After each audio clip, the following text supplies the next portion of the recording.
Good evening, good afternoon, good morning, from whichever part of the globe you are in. Uh, I'm your host, Anand, and today we have a very interesting session about safe and architects. Often we see architects as a set of folks for developing solutions, but time has come for all of us now to start thinking about business agility. Developing a solution that doesn't help business makes no sense. So we have Frank with us, who would like to share some aspects of safe and architects, how safe and architects can work together to build some great solutions. Now, a couple of ground rules. Uh, there are two ways of asking questions. Either you can click the Q&A, ask questions, or click the chat window, ask questions. The questions will be in the chat window. At the end, when when Frank finishes the presentation, we'll take all the questions. So please feel free to post your questions as and when during the webinar. We'll definitely get it all answered at the end. So over to you, Frank. I think you just have to unmute and then get started.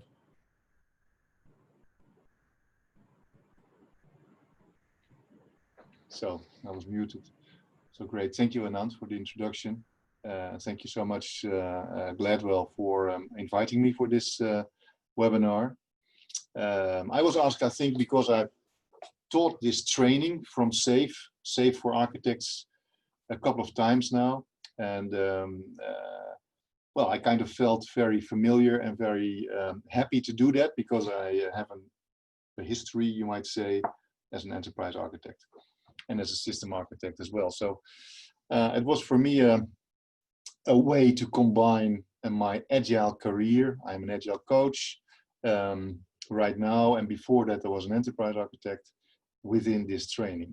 And another motivation for me to say yes to this invitation of Gladwell is that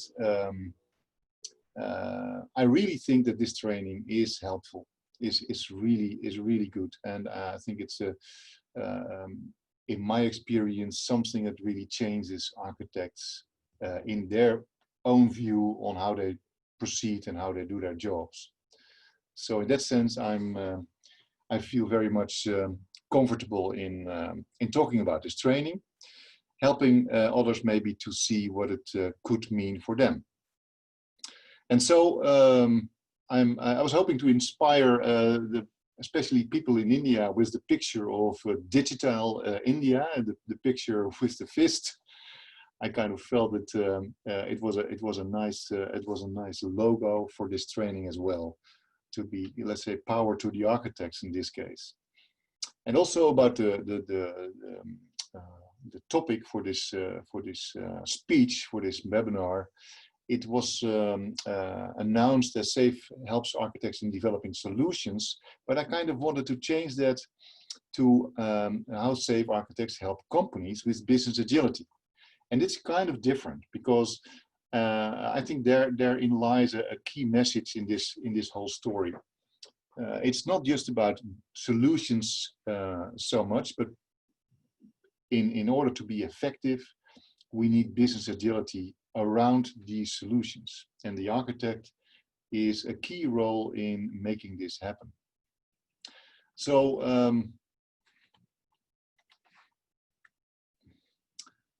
my background, as I just mentioned, I had kind of the standard career flow, mostly for governmental organizations in the Netherlands, from IT developer to program manager. And a little bit after that, in the beginning of this century, I was founder and for a while chairman of the Agile Consortium in the Netherlands and in Belgium.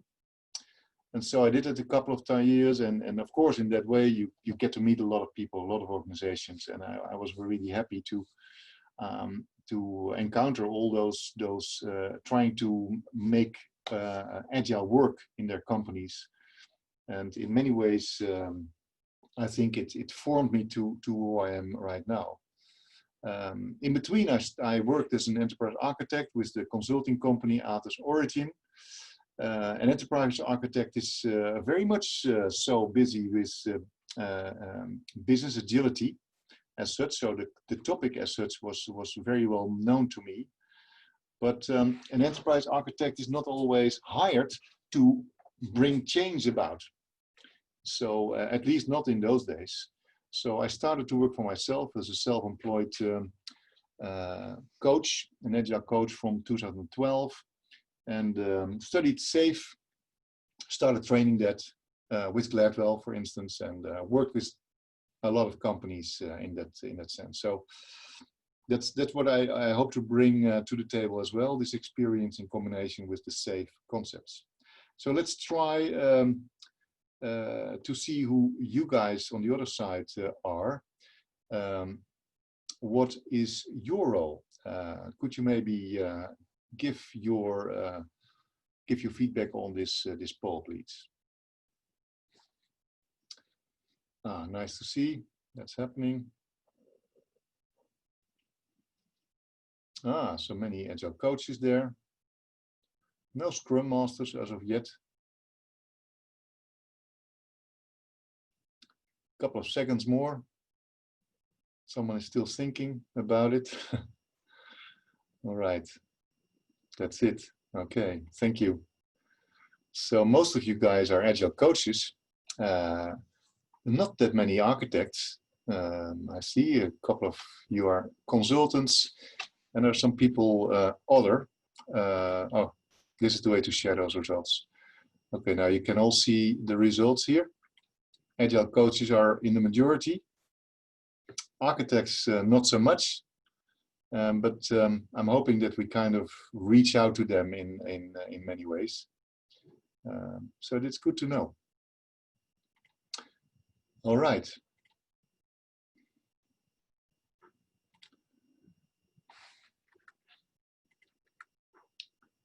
So let's do another poll. Let's check on the next poll is experience. So how many years of experience does the audience have? Okay, that's a fast response. Great.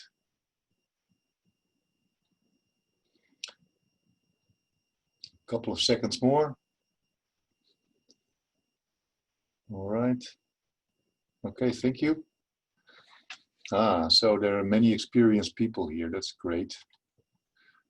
So I can see it. We're with an audience with a lot of experience together. So that can be interesting. And the questions that you might have for this training. Thank you very much. Let's go on. So basically, the way that I think we can talk about this training and the value that it brings for the architect is to look at the key challenge that we all face and that we try to address from an agile perspective, and that's related to uncertainty. And so basically, I would like to start there. And I think the key challenge here would be how to change uncertainty from an enemy to a friend. And maybe I wanted to connect that to a rather young author, Mick Kirsten. I just recently got to know him a little bit, and he's also studying how those revolutions in thinking really have sometimes a mismatch what the current management in a lot of companies know and use in order to manage uncertainty. So one of the interesting people that think about this topic is Mick Kirsten, I think. And uncertainty to me is related very much to what we call wicked problems. When you study design thinking nowadays, you see that they came about with the concept of wicked problem as something that is so complex, many customers, conflicting values, non-linear relations between cause and effect, so that really the only way to address that is a very fundamental change in the way to approach it, and that doesn't relate only to the developing teams, but also to the architects, of course. And so as humans, we kind of struggle with that. I think it's I don't mind saying it's for me as well. Still, each and every time you try to stabilize your work, and we have to live with the fact that it's not going to happen. We discover what we make, and we discover how to build it, and many things will change along the way. So that's we need to find a professional way to deal with that, and those challenges are real and happening right now. Let's see what. Oh.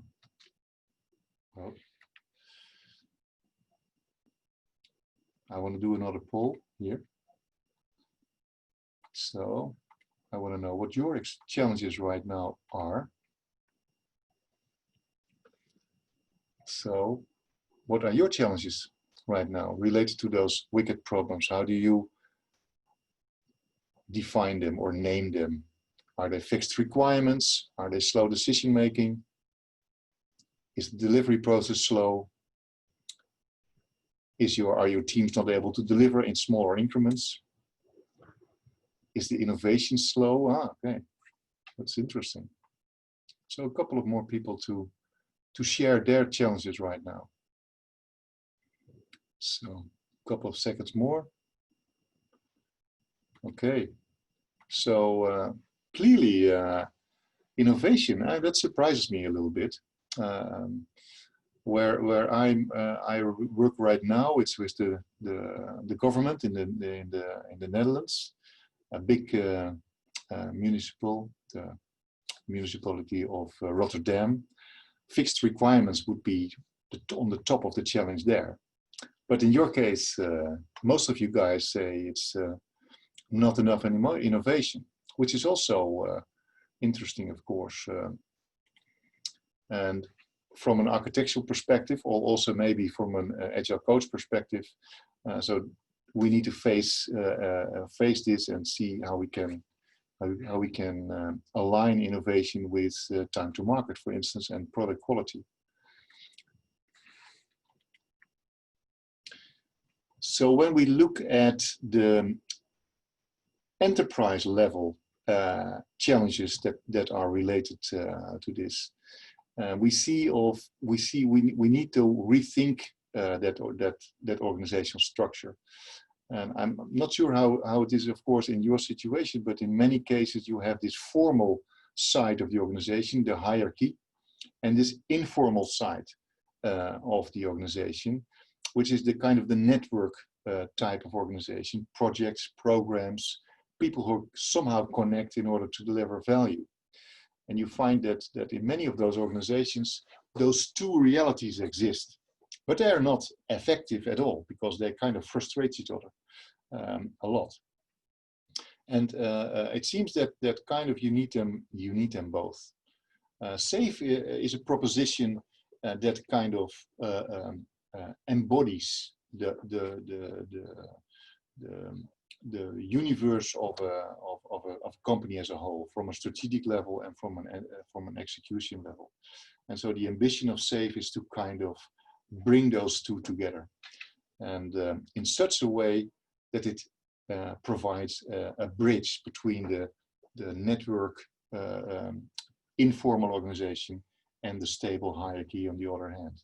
And here you find a very interesting proposition where the focus can be on the customer, and the stability provides, let's say, more a long-term structure and a spine in delivering services, and the network is adaptive and can learn fast and adapt fast. And SAFE provides all the necessary concepts in order to bring this together. And this is where SAFE, I think, in itself is becoming more and more a business school in itself, because it's not just about Agile anymore. It's not just about Scrum or even about programs of teams. It's much more than that. And by now you can look at SAFE as a kind of a business school. Let's see and check if you are already working with SAFE or not. I'm a bit slow in getting those polls together, but here we are. This polling is not here. Okay, this poll we skip. So I'm not able to ask you this question if you're working in a safe environment. Maybe next one. So when we look at the tools to address uncertainty and wicked problems, we already know that we do this in a Scrum way. We do this basically in this very simple picture here, where we have teams that deliver incremental. We have a customer-centric way of delivering that, getting feedback and adapt. And so this basic structure is still the key. Even if you look at SAFe, for instance, SAFe kind of works in this way. But when we look at an enterprise, when we scale up, it's not that simple anymore. It's bigger. And I think that architects are a key role and have the responsibility to look at the bigger picture there. The bigger picture is thinking about what are the competencies that you need on an enterprise level to be able to address those wicked problems, to address those fast changing requirements, and to address this effect that you need to learn constantly in order to be quick enough on the market with new products and new services. So here you see the thinking that SAFe brings, and it shows you 7 key concepts, 7 key competencies that you need to somehow need to understand and bring into the play. For instance, you see on the left side, enterprise solution delivery, agile product delivery, and team and technical agility as, let's say, execution type competencies. And you can, I'm not going to talk about them in detail, but you can maybe imagine that they have a scaling effect from a team to a product or a multi-team to an enterprise level of execution. And on the right side, you see those competencies related to portfolio management, organizational agility, and a continuous learning culture. And you might understand that these are more strategic competencies, maybe long-term oriented. And in the middle, we have the lean agile leadership competency. And they are all sort of focusing around the customer that is in the end able to pay our bills, pay our salaries. And I think that the message here from SAFe is 2 key roles, like architects, is we need to understand this. We need to understand what we need to do in order to develop those competencies. And I know this is a very short and very brief introduction of those competencies, but when you listen to this, maybe there's one of those competencies that you kind of that you kind of think is the most interesting one. Sorry. Here we have the competencies. So which of those competencies do you think is the most interesting when you just hear them? What do you think is really the most important one to bring about business agility? So just your first instinct, does it tell you? What do you think? Execution type or more strategic type? Couple of seconds, just on the top of your head. Interesting reactions. Okay, all right. Okay, so here you have the results. Not everyone, just about 2/3 of you guys responded, so it's not that easy for everyone. But I can see that agile product delivery, continuous learning and culture, and lean agile leadership kind of got it.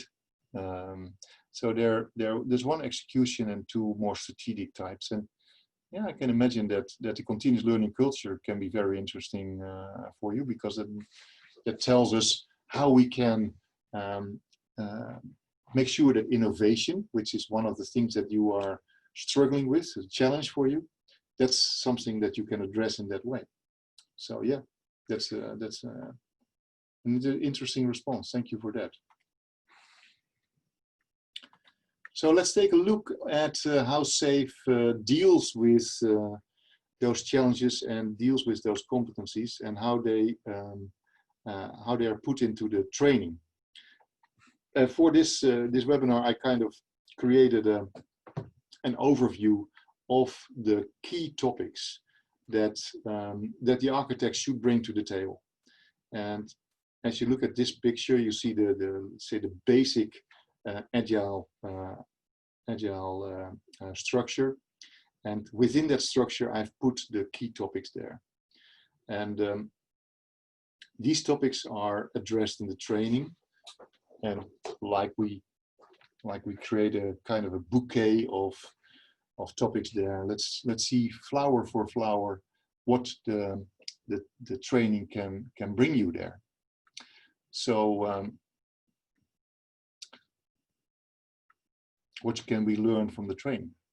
So first of all, when we talk about business alignment, which you see at the top there, business alignment is I think a very important one if you constantly, as an architect, balance your technical quality efforts together with your, for instance, time to market, or bringing about the real expected value that businesses need.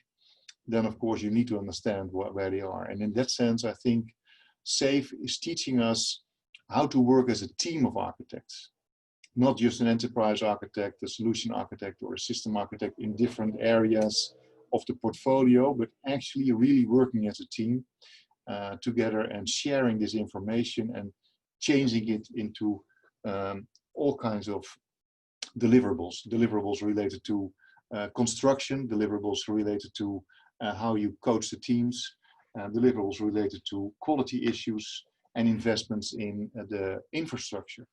So this is one of the aspects I think that the training is helping you with, building on.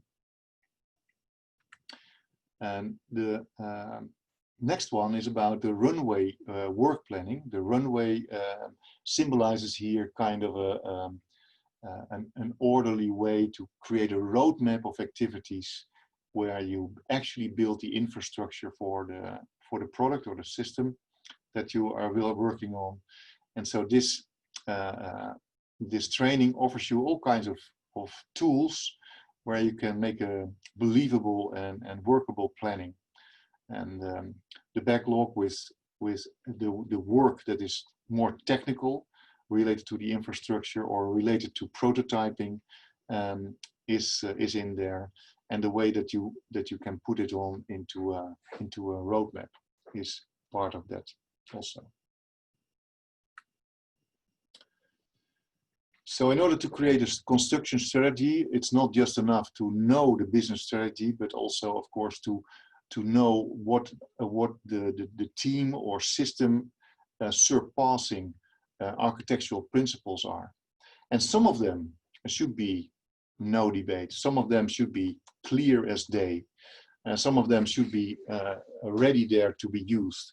And SAFE helps you with balancing them out and calling them intentional architecture. They should be clear, they should be taught, they should be coached. But there's so much more that's going to happen, and you know that it will. It will happen during the build, during the construction, and you will want those teams to share their understanding and their learning with you, an architect, so that you can maybe integrate it in your architect as a whole and share it with other teams and other programs. And this is called emergent design.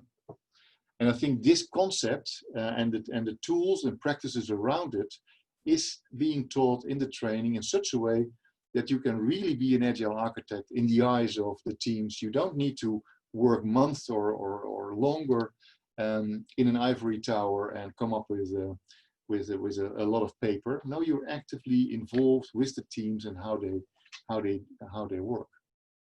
And I think this is a big change in the way that you are seen and the way that you enjoy actually your work related to what's happening with the teams. one of the ideas here is that architecture is a social construct. So it's not just about knowing everything about the cloud. It's not just about knowing everything about microservices or data or security. It is understanding how people interact with you. And so in that sense, I think that SAFe really trains and teaches us how this interaction is happening in a more effective and enjoyable way. So by understanding architecture as something that we share as humans, we work differently together. Now here you have an interesting concept with the architect roles as proposed by SAFe. So you see those three roles: the enterprise architect, the solution architect, the system architect, and they're kind of working in the same value area, you might say, but they have different roles to play. They're very much connected. So the enterprise more strategic, the system architect more concretely with the teams, the solution architect maybe close in more with the business, but together they should work as a team. And you might also see it as a career path. You might also see it as an opportunity to make steps with your own career and evolution as an architect. So in that sense, SAFe brings you this structure within the framework to develop your personal role. So I think a very, very important step in being an agile architect is that working with uncertainty means you have to validate. We need to move ahead with something that we are not sure about, so we need to validate. And in this slide, you will see the basic takeaway here, how SAFe looks at this. It uses the lean startup cycle concept. Maybe some of you know it. It integrates the lean startup cycle in order to validate before you deeply invest further in epics or in any other investment related to technology. So in order to do that, to use this, you as an architect are much more able to, for instance, come up with innovation ideas, put them and make them part of the project or program that you're part of. Make sure that you think of a minimal viable product or some way to prove your hypothesis that this innovation really brings about business benefits. And SAFe provides you with a way to do that and integrate it with the normal work.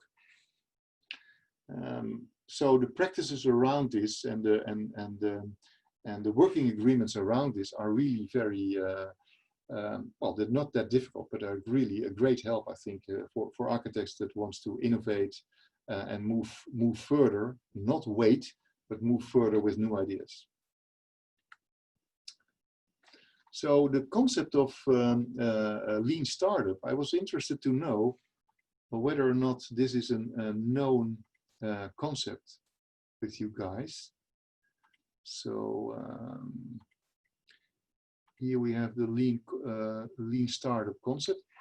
Anybody know this concept or don't know this concept? I would like to hear your experience there.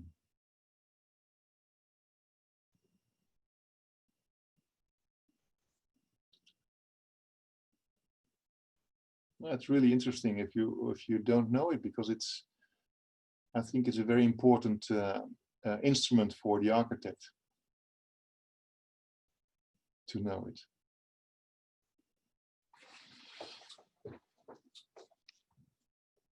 And of course, there's many things in SAFe. There are many things like lean startup in SAFe. As I mentioned, it's kind of becoming a business school with many concepts like this. Also concepts related to budgeting, for instance, which are also often part of the architect. So I'm ending it here, sharing the results.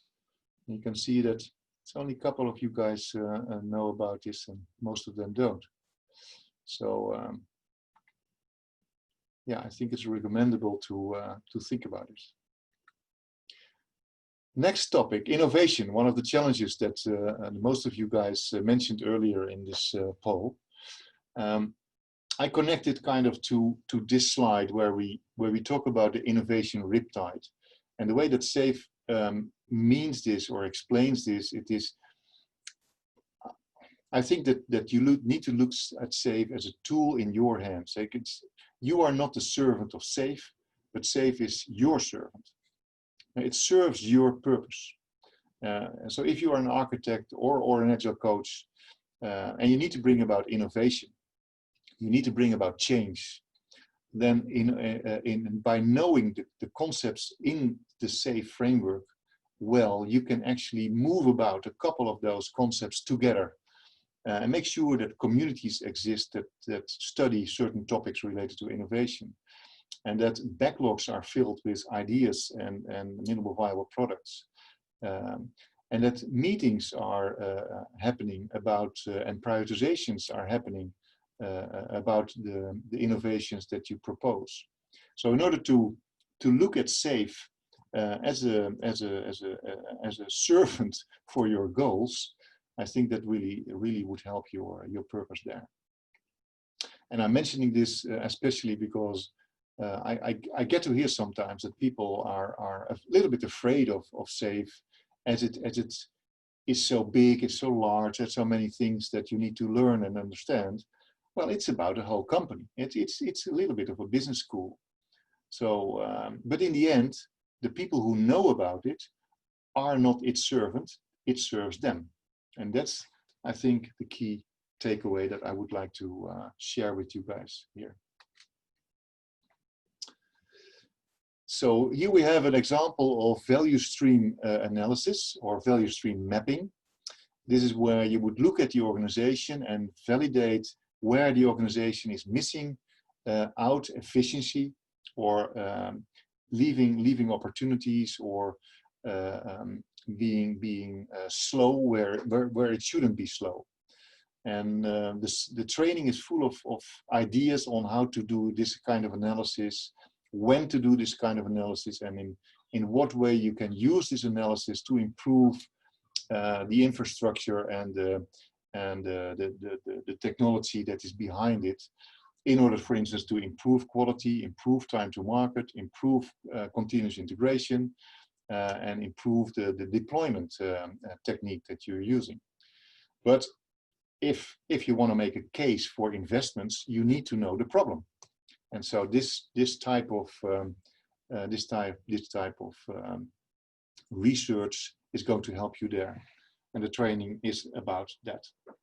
And you also, there's not a big topic in this speech about it, but DevOps is of course very much present in this type of analysis. DevOps is a big part in the training as well.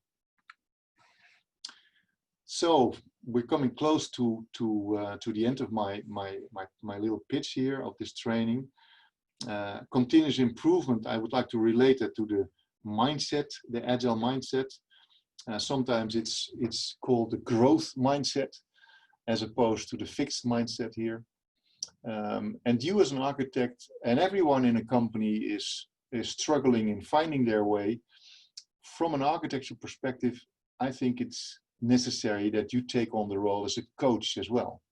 You should help other people finding their way in the dynamics of agile companies. That means that you need to do some research with yourself. Look at yourself, look in the mirror, and think about what type of person are you? Are you actually, do you have an agile mindset in all cases, or maybe at some cases you don't, and that's fine too. Then you can find ways maybe to work on that. But the same goes for other people. Other people are struggling as well. Everybody is struggling, and everybody needs help.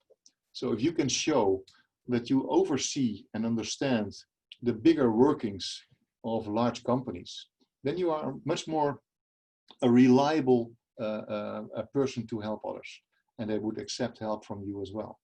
So I think that in that case, the training SAFe for Architects is also a big help to you. Well, that's basically my pitch here. The key takeaways are that, in my experience, in my assessment, this training is really going to help the architect to have a much more effective interaction and a better impact. I call it a more justified and proportionate impact, because it depends very much what your role exactly is. It depends very much what kind of product is being built. So SAFe is about that. There are many tools and practices that help you to be more effective, not so much in talking about what cloud architectural patterns are or what microservices patterns are, but talking about how you bring it about, how you make people listen to you, how you make teams work together on the same architectural topics. And in that sense, I think SAFe for architects is a real big help for those needs. And along the way, you get a better understanding of the underlying concepts. And that will be interesting as well, because this is a continuous learning school where SAFe is, I think, right now the biggest one. So that would be, I'm almost at the end. This is the official description of the training. You can find it easily also on the internet. And basically, this is the proposition that we as Gladwell offer to you guys. SAFe for architects. Contact Anouk for more information, please. And I hope we're going to have a training shortly. And I hope, of course, to see some of you guys in that training, 3 days. Any questions? I'm happy to answer them. So let's continue a little bit more. But now, first, I think I'll give the word to Anouk, or Anand, if they're still there. Yes, I'm there. Anand. Yes, this is Anand. I'm there. So, guys, Okay. any questions? Questions are coming. Great. Yes.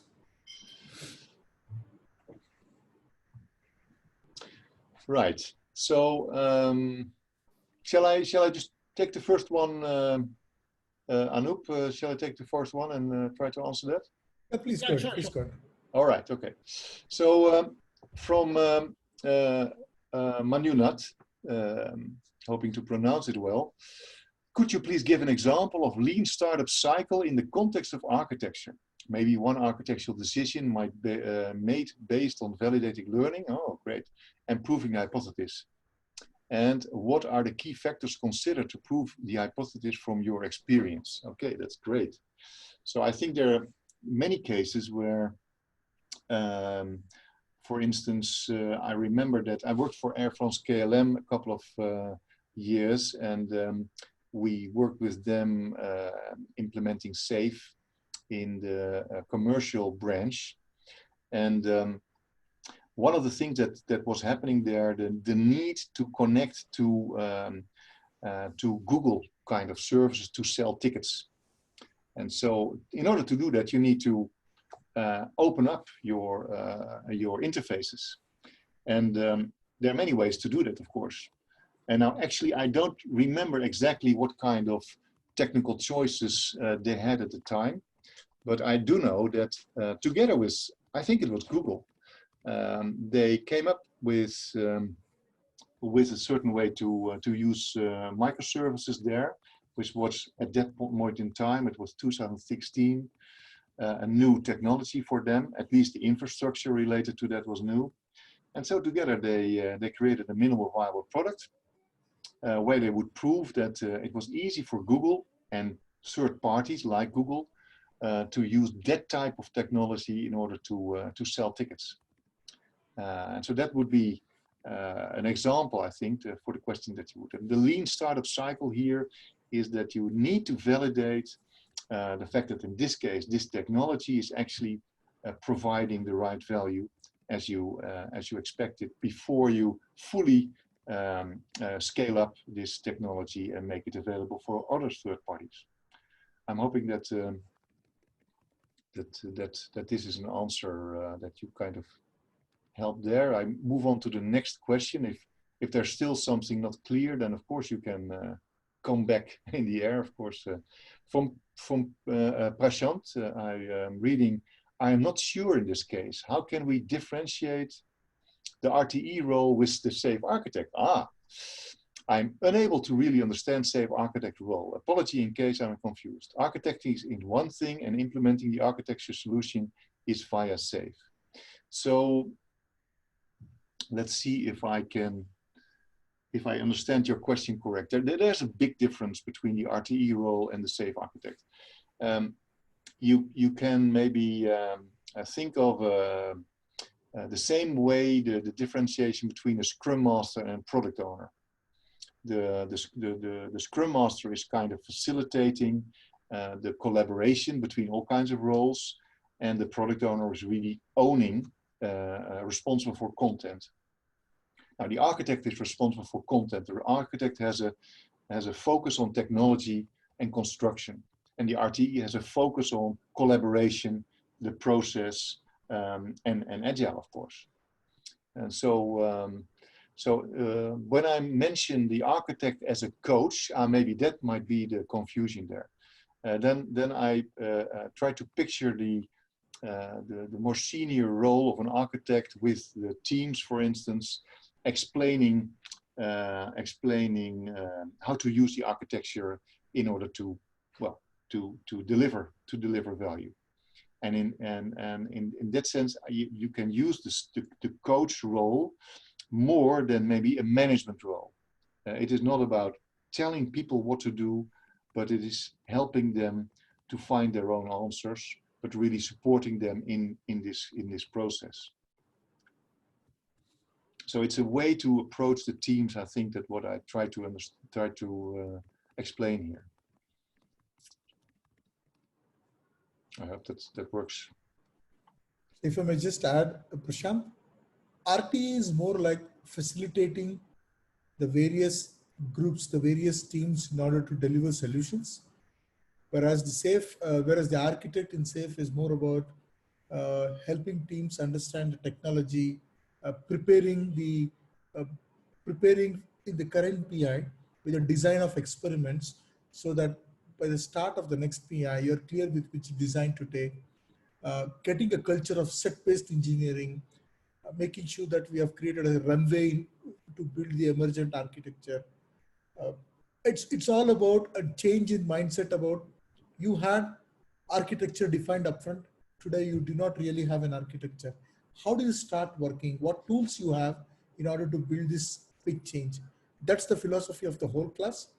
But architect is a very important person. Often in safe environments, architects are kind of at a team level, you may have a couple of people. At an art level, you'll have a couple of people. At a portfolio level, you'll have one or two folks. And at an organization, you may have something like a CTO office. Essentially, you'll see architects at various levels performing role at different abstractions of your solutions. I hope I answered your question. Yeah. I hope it as well. It is important distinction. Good question about TOGAF here. Can TOGAF certification can fit into safe architecture role? Definitely. So TOGAF to me is a method of the architectural process from the open group, right? By the way, I was one of the people who started with Archimate, the language, the architectural language. It is part of the open group as well. And it's kind of the tool in the hands of the people in TOGAF, using TOGAF. So I know a little bit about it. And I think it's a good question, because they're very much compatible. So TOGAF is about the architectural process. And SAFE is about, let's say, the lean or agile perspective of that process. They're complementary, I would say. TOGAF is maybe in some cases a little bit heavy in how you work or how you proceed. But definitely it consists of all kinds of steps in your thinking to produce the right requirements or the right, what we call in SAFe, the intentional architecture, comes about understanding the business, understanding technology, and transforming this in a certain set of qualities that you want to achieve. And so in that sense, they're very compatible. But one is maybe more technical related, like TOGAF, and SAFe is more focusing on the lean and agile aspects of the process. Very much compatible. Hope that helps.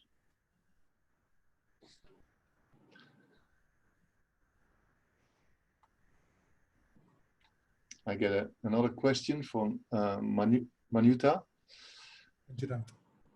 Manunet. It's always quite challenging to develop a very complex solution where OEMs, suppliers and other vendors involved. All right. How much intentional architecture concept would help suppliers and vendors considering OEMs making the key architectural decisions? How much intentional architecture concept would help suppliers and vendors considering making the key architectural decisions? It seems to me that you ask that with a lot of third parties, a lot of partners working together, in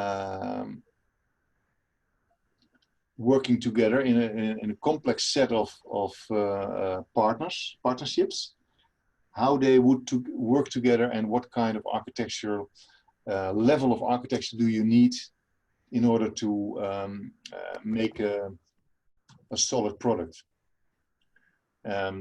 So that's a difficult question for me to answer. I do know some examples of suppliers, and again, the most complex landscape of partners that I remember out of the blue was Air France KLM as well. They had not just Google, but they had Amadeus, for instance, as a deliverable, as a third party, and some other parties where they received sales from. And in this case, the intentional architecture related very much to the interface layer, the interface layer that could be opened up for third parties.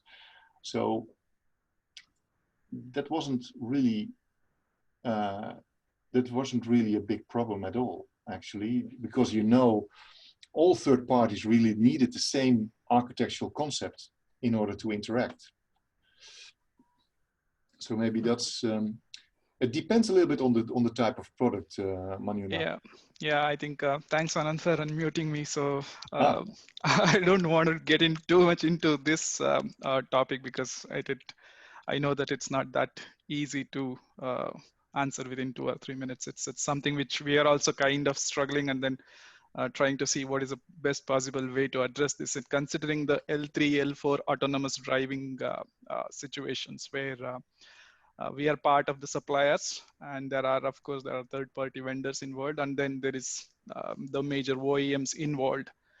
So there are some key architectural decisions which we need to make. However, it's more often it's dependent on the architectural decisions what the OEMs are making.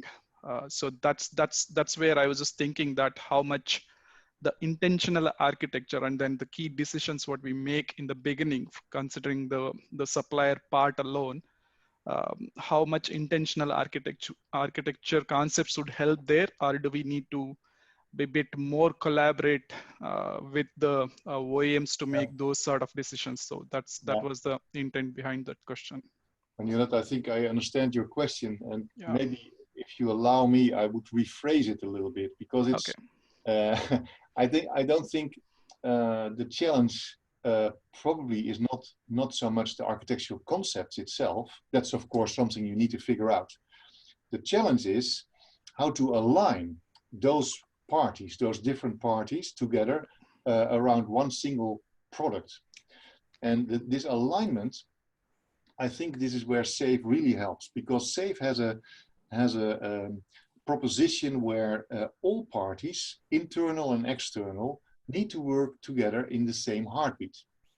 And the way that you bring about agile architecture, independent of any architectural concept, agile architecture is about working in the same rhythm and integrate any proof of concept, any architectural concept with the other parties and demonstrate that as a viable solution. And so in the beginning, if you do this early on with all those parties and you create this integrated demo, and you do this in a repetition, then in the beginning, the different parties struggle probably to map their different concepts and different solutions into one, but they are forced to integrate to this into this wholeness, to this one product. So after a couple of times, this will work.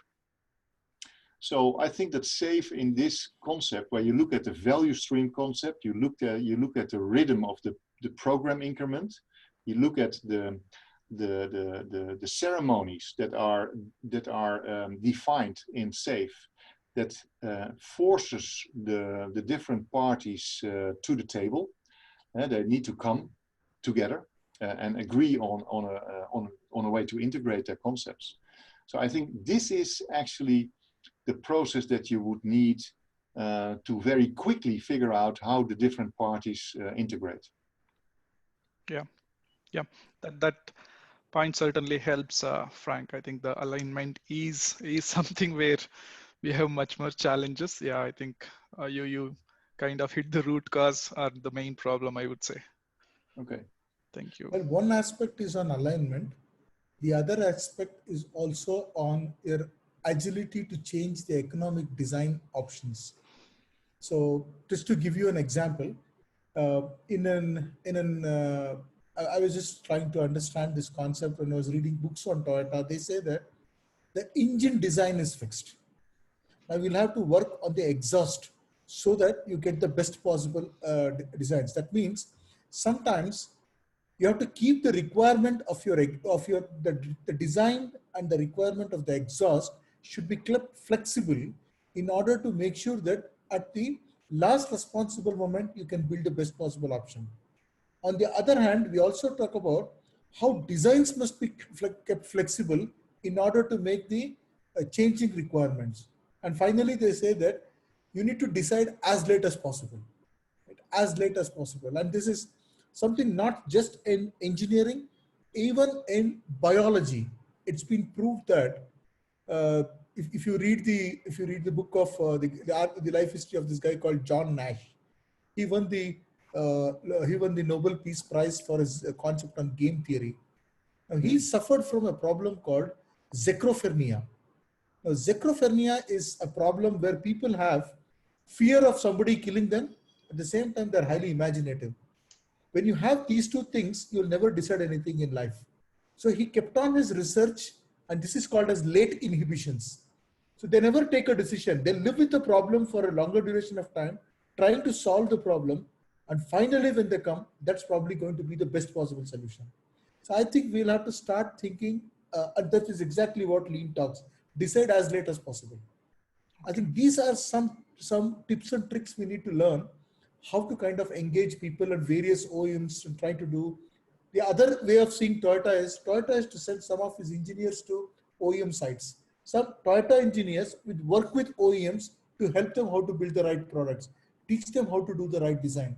So maybe these are some things that we should start thinking post-COVID days. We don't know. Yeah. Unless we start collaborating more, sharing of knowledge, maybe we will not be able to build the right solutions. It's true. Thanks, Anand. Interesting. Yeah. All right. Any other questions? I can see here that was the final one on Manunet. Yeah.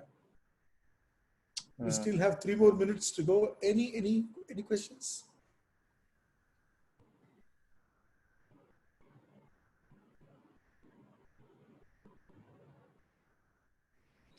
Okay, I think we don't have any questions. So just to kind of let you all know, this has been recorded, and probably by next week we will post it on LinkedIn, and you will get an email. Whoever has registered will get an email with the link. And if you feel that you have to go through that again, you can go through. If you have any questions, you can always contact Anu. If you have any questions to me, you can contact Frank. You can contact. So just get in touch with Anup, and Anup will redirect you to the right person. Definitely, definitely. Yep. And I hope to see some of you guys in the training. Okay, guys, if there are no further questions, thank you so much for your time. All right. And Frank, thank you very much for your time to share this knowledge to all of us. And we will continue to meet like this with small snippets of the information, wisdom, learning, and make sure that we are becoming more available and more relevant for the post-COVID era that we're going to hit in shortly. All right. Guys, thank you very much, Thank you and very much. I wish you a very good evening to all of you. Frank, good evening to you as well, and we will all meet again on the next webinar. Okay. Thank Thank you, you very Anand. much. Thank you. Thank you all. Bye bye. Bye-bye.